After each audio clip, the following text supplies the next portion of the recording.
시편 128편은 하나님을 경외하는 자에게 주시는 복에 대해서 말씀해 주고 있습니다. 본문에서 가장 많이 반복되고 있는 단어는 복이라고 하는 단어입니다. 6절까지의 말씀에서 4번이나 반복이 되고 있습니다. 근데 복에 대해서 말씀드릴 때 조심스러운 부분이 있다고 하면은 이 복에 대한 개념입니다. 우리 기독교 신앙에서 가장 많이 왜곡된 개념 가운데 하나가 이 복이라는 용어에 대한 이해입니다. 예전에는 예수님 믿으면 복 받습니다, 이렇게 전도도 많이 했었고, 또 이렇게만 말해도 복 받기 위해서 교회에 나오시는 그런 분들이 있었고, 한국 교회가 부흥하던 때가 있었습니다. 하지만 요즘에는 복을 강조하게 되면은 기복적인 신앙이라는 그런 잘못된 모습이라고 평가를 내리기도 합니다. 우리가 분명히 해야 할 것은 복을 물질적인 복으로 한정시켜서 생각하는 것도 기복적이고 잘못된 것이지만은 영적인 부분만 강조하면서 이 땅에서의 복을 경시하는 것, 이건 역시 결코 바람직하지 못하다는 것입니다. 예수님을 믿으면은 복을 받는다라고 하는 이 말이 잘못된 말이 아니라 사실 예수님을 믿으면은 복 받는다는 것은 맞는 말씀입니다. 예수를 믿는다고 하루아침에 물질적인 어떠한 큰 부자가 되는 것은 아니지만은 하나님의 자녀가 되는 복을 누리고 또 영생의 복을 누리게 됩니다. 하나님께서 복을 주신다고 약속하셨고, 우리는 복된 소식, 복음을 통해서 진정으로 복된 인생들이 되었습니다.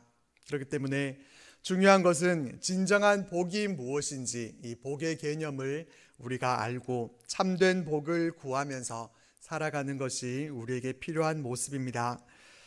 세상 사람들이 갖고 있는 복의 개념은 돈 많이 벌어서 물질적으로 풍부하고, 또 세상에서 높은 자리에 올라서 크게 성공하고 건강하고 장수하고 사는 동안 잘 먹고 잘 사는 것이라고 생각합니다.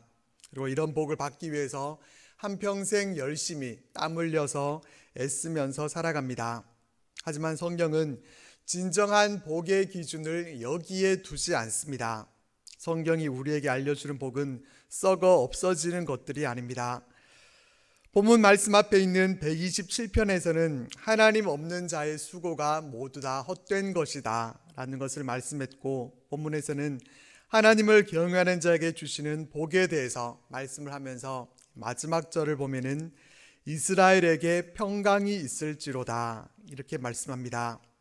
본문 말씀은 복에 대해서 말씀을 하고 있으니까 이 마지막 절에서도 이스라엘에게 복이 있을지로다 이렇게 끝나야 할 것 같은데 평강이라는 용어가 나옵니다. 이것은 곧 복에 대한 결론이 평강이다, 복 중에서 가장 좋은 복이 평강이다 라는 의미가 담겨 있습니다. 하나님께서 우리에게 주시고자 하는 복은 물질적인 것이 아니라 세상의 그 어떤 것, 또 썩어 없어질 것이 아니라 바로 평강의 복입니다. 아무리 많은 물질을 가졌다고 하더라도 이 평강이 없으면은 아무런 소용이 없습니다. 명예나 육체적인 건강이 있어도 평강이 없다고 하면은 우리는 행복을 느끼지 못하게 되고 또 복된 삶이 되지 못합니다. 이 평강이라고 하는 것은 이 땅에 살면서도 천국의 다스림을 받는 신비한 영적 상태, 이렇게 정의 내릴 수 있습니다. 우리가 이 땅에 발을 두고 살아가면서 여러 가지 어려움도 있고 또 아프고 힘든 그런 일들도 있지만은 천국의 다스림을 받으며 살아가기에 마음에 평안이 있고 또 기쁨이 있는 삶, 이런 삶이 평강의 복을 누리는 삶입니다. 세상의 다스림을 받게 되면 근심밖에 없고 또 평안을 잃게 되지만은 하나님의 다스리심을 받으며 살아갈 때 참 평강을 우리가 누릴 수 있게 됩니다. 이 평강의 복을 어떻게 누릴 수 있습니까? 1절에서 이렇게 말씀합니다. 여호와를 경외하며 그의 길을 걷는 자마다 복이 있도다. 복 있는 사람은 하나님을 경외하고 그 말씀대로 행하는 자라고 말씀해 줍니다. 이 말씀을 보면은 하나님을 경외하는 것과 또 말씀대로 행하는 것, 이 두 가지를 말씀하고 있는 것 같지만은 이 두 가지는 따로 떨어져 있는 그런 별개의 것이 아니라 하나라는 것을 알게 됩니다. 하나님을 경외하는 사람, 그 사람은 말씀대로 살아가게 되어 있고 또 말씀대로 행하면서 살아가는 사람이 하나님을 경외하는 사람이기 때문입니다. 그러면 하나님을 경외한다는 것은 무엇입니까? 경외는 공경할 경자에 두려워할 외자를 씁니다. 하나님을 두려워하면서 진심으로 공경하는 것을 경외라고 합니다. 하나님을 경외한다는 것은 단순히 하나님이 두려워서 하나님을 안 믿으면 벌 받을까 봐 어쩔 수 없이 섬기는 것과 같은 그러한 모습이 아닙니다. 하나님을 경외한다는 것은 거룩하신 하나님의 임재를 느끼면서 하나님을 존경하는 자세라고 할 수 있습니다.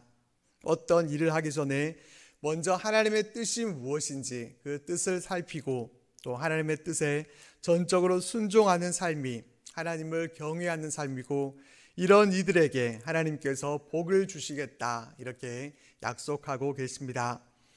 하나님을 경외함에 대해서 설명하기보다 하나님을 경외했던 사람의 삶을 소개하는 것이 더 이해가 빠를 텐데, 하나님을 경외했던 한 사람을 소개하자면 바로 아브라함입니다.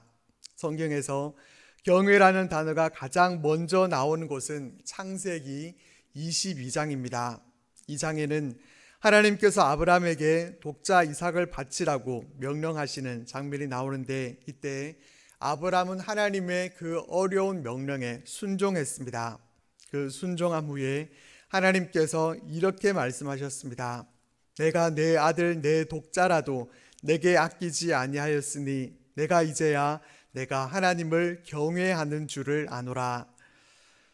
아브라함은 하나님께서 이삭을 바치라 그렇게 명령하셨을 때 하나님의 말씀에 순종하지 않으면 벌을 받을까 봐 무서워서 억지로 아들을 바쳤던 것이 아니었습니다. 이삭을 바치라고 하시는 하나님의 뜻을 온전히 이해하지는 못했지만은, 자신에게 주셨던 하나님의 그 약속이 어떻게 이루어지게 될지 알지 못했지만은, 하나님의 약속은 어떠한 방법으로든지 반드시 이루어질 것이다 라고 하는 그 믿음으로 순종했을 때 하나님은 그를 경외하는 자로 인정하셨습니다. 이와 같이 우리도 우리의 삶 속에서 하나님을 경외하면서 살아가게 되기를 바랍니다. 하나님을 더욱 사랑하고 하나님과의 친밀한 교제 속에서 하나님의 뜻을 알고 하나님의 뜻에 순종하며 살아가는 삶, 예배를 통해서 오직 하나님을 경외하고 세상 가운데서도 세상을 의지 않고 하나님을 경외하기 때문에 하나님을 의지하고 살아가는 그런 우리의 삶이 되시기를 바랍니다. 하나님을 경외했던 아브라함을 복의 근원으로 삼으셨던 것처럼 하나님을 경외하는 자에게 복을 주시지만, 복받기 위해서 하나님을 경외하는 것이 아니라 하나님을 경외하면서 하나님과 동행하는 것 그 자체가 우리에게는 복이고, 우리는 이 복을 구하고 누리면서 살아가야 할 것입니다. 이렇게 하나님을 경외하면서 하나님의 말씀에 순종하면서 살아가는 자에게 주시는 복이 본문 말씀에 나오는데, 먼저는 내가 내 손이 수고한 대로 먹을 것이라 라고 하셨습니다. 이 복은 곧 일터의 복이라고 할 수 있습니다. 본문 앞에 있는 127편 2절을 보면은 너희가 일찍이 일어나고 늦게 누우며 수고의 떡을 먹음이 헛되도다 라는 말씀이 나옵니다. 하나님을 경외하지 않는 사람은 새벽 일찍부터 수고하고 또 밤늦게까지 일을 해도 그 수고가 헛되다라고 말씀합니다. 아무리 수고하고 애써도 그 수고가 헛된 것이 되어버리는 그러한 경우를 우리는 주변에서 어렵지 않게 보게 됩니다. 열심히 일하고도 회사 사정으로 월급을 받지 못하는 그러한 경우도 있고, 사업을 시작해서 열심히 일했지만은 오히려 경제 상황은 더 악화되고 또 심지어는 또 사업이 망하게 되는 그러한 경우들도 있습니다. 또 생각지도 못한 사고로 인해서 한순간에 모든 것을 잃어버리게 되는 그러한 경우들도 있습니다. 애쓰고 수고했는데도 그 대가를 얻지 못한다고 하면은 안타깝고 또 억울할 수밖에 없습니다. 그러니 손이 수고한 대로 먹는 것, 이것이 얼마나 크고 귀한 복인가 하는 것을 우리는 깨닫게 됩니다. 세상은 손이 수고한 대로 먹는 것이 복이라고 하지 않고 수고하지 않고 얻는 것을 복으로 여깁니다. 좋은 부모님 만나서 직장 없이도 유산 때문에 돈 걱정이 없고 또 갑자기 복권에 당첨이 돼서 갑자기 집값이 오르고 또 땅값이 올라서 부자가 되면은 복 받았다라고 말하지만 하나님은 손이 수고한 대로 먹는 것이 복이라고 말씀하십니다. 하나님의 복은 아무것도 하지 않고도 저절로 얻을 수 있는 것이 아닙니다. 하나님께서 복 주실 거라고 믿고 일하지 않는다면 복을 받을 수 없습니다. 열심히 성실하게 살아가는 것, 그것도 복이고 정직하고 근면한 것이 성도들이 가져야 할 믿음의 자세입니다.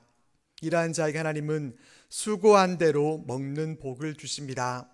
주 안에서 너희 수고가 헛되지 않다라고 하나님께서 말씀하신 것처럼 하나님을 경외하는 자에게는 하나님께서 그 수고함이 무리로 돌아가지 않도록 그 수고한 대로 거둘 수 있는 그러한 복을 주십니다.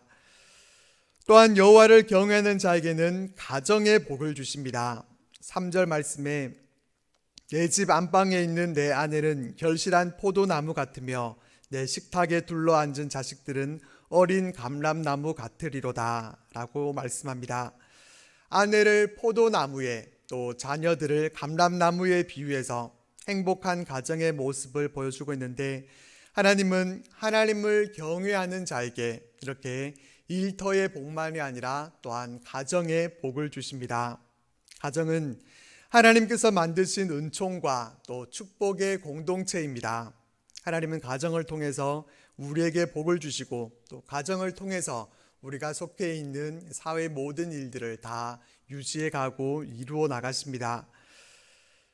가정사역을 하시는 목사님께 어느 날 한 여집사님이 상담 전화를 하셨다고 합니다. 상담 내용은 불신 남편이 그동안 교회에 다니는 것을 그래도 허락해 줘서 신앙생활을 할 수가 있었는데 이제 남편이 주일에 교회에서 너무 오랜 시간을 보내지 말라 그렇게 말한다는 것이었습니다. 그래서 그렇게 하겠다고 하고 교회에 이것을 얘기했더니 이번에는 목사님의 성화가 빗발쳤다고 합니다. 주일에 봉사하는 것 이것이 성도의 당연한 도리이고 남편의 말 한마디 때문에 주일에 봉사를 하지 않는다. 이것은 말도 되지 않는다라고 그렇게 말씀했다는 것입니다. 그러면서 이혼이라도 하겠다는 그러한 자세로 강하게 나가야 되고 이런 사탄의 시험에 넘어가면 안 된다. 그런 얘기를 하셨다고 합니다. 그래서 이 집사님은 차라리 이혼을 하면서까지 내가 교회 봉사를 하는 것이 좋을까요? 이렇게 상담해 왔다고 합니다. 이번 상담을 받으면서 그 가정사역을 하시는 목사님은 몰라도 너무 모른다라는 그런 생각이 들고 너무 안타까운 그런 마음이 들었다고 합니다. 과연 이런 때 어떻게 하는 것이 옳은 판단이겠습니까? 분명한 것은 교회와 가정이 대립된 관계에 있는 것이 결코 아니라는 점입니다. 목회자 입장에서는 좋은 일꾼이 불신 남편 때문에 사명을 감당하지 못하는 것에 대한 그런 안타까움이 있을 수 있겠지만은 그렇게 해서 가정이 깨진다고 하면은 그것은 하나님이 전혀 기뻐하시지 않는 일이라는 것을 알아야 합니다.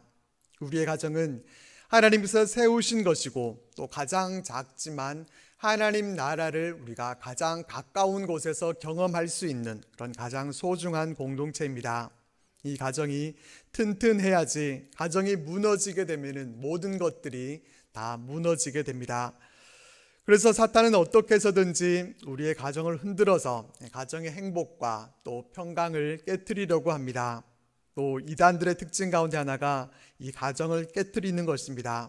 가정보다 자신들의 집단이 더 중요하다고 미혹하면서 새로운 가정을 만들어서 원래의 가정을 포기하도록 만듭니다.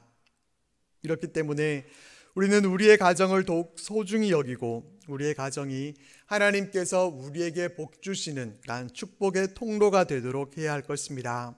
하나님은 이 땅에 가정이라고 하는 이 천국의 모형을 우리들에게 주셨습니다. 그리고 그 가정을 통해 축복해 주셨습니다. 우리는 우리의 가정이 하나님을 경외하는 가정이 되도록 힘써야 합니다. 식사 때 밥상에 둘러앉아서 밥을 먹을 때마다 남편은 하나님의 말씀을 기준으로 삼아서 하나님을 경외함으로 가정을 앞에서 잘 이끌어가고, 또 아내는 남편이 하나님을 경외함으로 이끌어가는 일에 기도하고 협력해서 좋은 결실을 맺을 수 있도록 그렇게 하면은 자녀들은 감람나무처럼 두루 쓰임 받고 또 성령 충만한 하나님의 자녀로 그렇게 세워지면서 축복의 가정으로 세워져 가게 될 것입니다. 하나님은 이런 가정을 들어 쓰시고 또 이런 가정을 통해서 하나님의 역사를 이루어 가신다라는 것을 우리는 기억해야 할 것입니다. 마지막으로 하나님을 경외하는 자는 시온에서 복을 주심으로 평생에 예루살렘의 복을 보며 자손의 복, 평강이 있을 것이라고 말씀합니다. 이 복은 공동체에 주시는 복이라고 할 수 있습니다. 이 5절 말씀에서 놓치지 말아야 할 부분은 시온에서 복을 주신다고 하셨다라는 점입니다. 하나님께서 우리에게 주시는 복이 세상 것과는 다른 이유가 바로 여기에 있습니다. 하나님께서 주시는 복은 세상으로부터 오는 것이 아니라 하나님께로부터 오는 것입니다. 그렇기 때문에 세상 것과는 다르고 또 세상 것과는 비교할 수도 없는 것입니다. 세상이 줄 수도 없는 것이고 또 알 수도 없는 복입니다. 하나님은 여호와를 경외하는 자들에게 일생 동안 시온에서 복을 주신다, 이렇게 말씀하십니다. 그 시온의 복을 통해서 예루살렘의 번영을 볼 것이라고 하셨는데, 이 예루살렘의 번영은 예루살렘의 복, 태평성대를 의미합니다. 그러니까 정치적인 안정과 더불어서 영적인 축복 가운데 살아가게 될 것을 말씀하고 있습니다. 하나님을 경외하면서 살아가면은 개인적으로 또 그 가정이 복을 받을 뿐만 아니라 그 공동체, 나라와 민족이 또한 복을 받게 될 것이다 라는 것을 말씀해 줍니다. 그리고 6절에서는 내 자식의 자식을 볼지어다 라고 말씀하는데, 이것은 단순히 많은 후손들을 보면서 장수하게 될 것이라는 그런 의미가 아닙니다. 이 말씀에는 믿음의 계승이라고 하는 그런 복을 주시겠다라는 의미가 담겨 있습니다. 평생을 충실하게 하나님을 경외하는 일에 힘쓰면서 성실하게 주님의 말씀에 순종하면서 그렇게 살아가면은 그 자손들이 믿음의 유업을 이어서 모든 자손들이 계속해서 하나님만 경외하면서 섬기며 살아가는 그런 아름다운 모습을 보게 될 것이다 라는 그러한 의미입니다. 성경을 보면은 그 아버지는 훌륭한 사람이었지만은 그 아들들은 그렇지 못한 경우들을 종종 보게 됩니다. 엘리 제사장이 그랬고 또한 사무엘 선지자 역시 마찬가지였습니다. 믿음의 계보가 제대로 이어지지를 못했습니다. 어느 훌륭한 목사님은 훌륭하게 목회를 잘 하셨지만은 자녀가 제대로 하지 못해서 자녀 때문에 아버지 목사님이 욕을 먹게 되는 그러한 경우도 간혹 보게 됩니다. 그렇기 때문에 우리는 우리의 후손들이 믿음으로 살아가도록 훌륭한 믿음의 사람으로 배출될 수 있도록 우리는 기도해야 합니다. 하나님께서 시온에서 주시는 복이 우리 대에서만 이것이 끝나버리는 것이 아니라 우리의 자녀에게 또 손자 손녀에게 대를 이어서 하나님의 축복과 믿음의 유업을 이어갈 수 있도록 더욱 하나님을 경외하면서 신실한 믿음의 삶을 이어가야 할 것입니다. 말씀을 정리하겠습니다.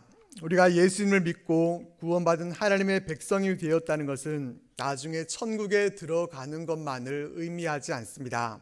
이 세상을 살아가면서도 우리는 하나님 나라를 맛보면서 살아가는 것이고, 구원받은 하나님의 백성들에게 주시는 복을 우리는 누리면서 살아가게 됩니다. 하나님은 오늘 말씀을 통해서 하나님을 경외하며 그의 길을 걷는 자마다 복이 있다라고 말씀하십니다. 하나님은 우리들에게 복 주시되 평강의 복을 주시기 원하십니다.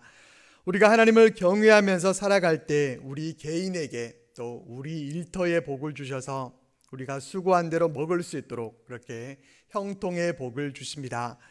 하나님은 또한 우리의 가정에 복을 주셔서 아내는 결실한 포도나무 같고 자녀들은 어린 감람나무 같은 그런 아름다운 가정으로 축복해 주십니다. 우리의 가정뿐만 아니라 우리가 속한 공동체, 나라와 민족에까지 하나님은 복을 주시고 자손들에게까지 평강의 복으로 함께해 주십니다. 이 평강의 복을 누리기 위해서 우리는 우리의 가정을 하나님을 경외하는 그러한 복된 가정으로 세워가는 일에 힘써야 할 것입니다.